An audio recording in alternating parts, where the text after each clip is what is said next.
ಇಲ್ಲಿ ಅವರ ಯಕ್ಷಗಾನ ಅದೇ ರೀತಿ ಭಾಗವತಿಕೆ ಇದೆಲ್ಲ ಬಹಳ ಸಂಭ್ರಮದಿಂದ ನಡೆದಿದೆ. ಅದು ಯಾವಾಗಲೂ ಕೂಡ ಸ್ಮರಣೆ ಬರ್ತಾ ಇದೆ.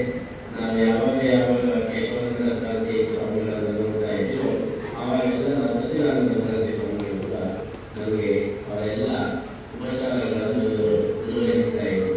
ಅಂತಹ ಸಚ್ಚಿದಾನಂದ ಭಾರತಿ ಸ್ವಾಮಿಗಳು ಎಳನೀರು ಮಾಡಿದ ಕೀರ್ತಿಯನ್ನು ಮತ್ತಷ್ಟು ಅವರು ಹೆಚ್ಚಿಸ್ತಾ ಇರುವುದನ್ನು ಕೇಳಿ ಬಹಳ ಸಂತೋಷವಾಗಿದೆ.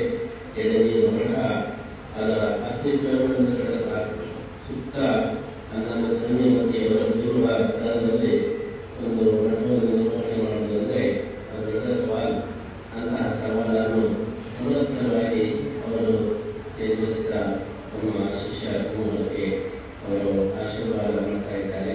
ಅಂತಹ ಸಚ್ಚಿದಾನಂದ ಭಾರತಿ ಸ್ವಾಮಿಗಳ ಮುಖಾಂತರ ಮಠದ ಕೀರ್ತಿ ಧರ್ಮ ಪ್ರಚಾರ ಇನ್ನಷ್ಟು ಅದು ನಡೆಯಲಿ ಎಂಬುದಾಗಿ ಸಂದರ್ಭದಲ್ಲಿ ನಾವು ಹಾರೈಸ್ತಾ ಇದ್ದೇವೆ.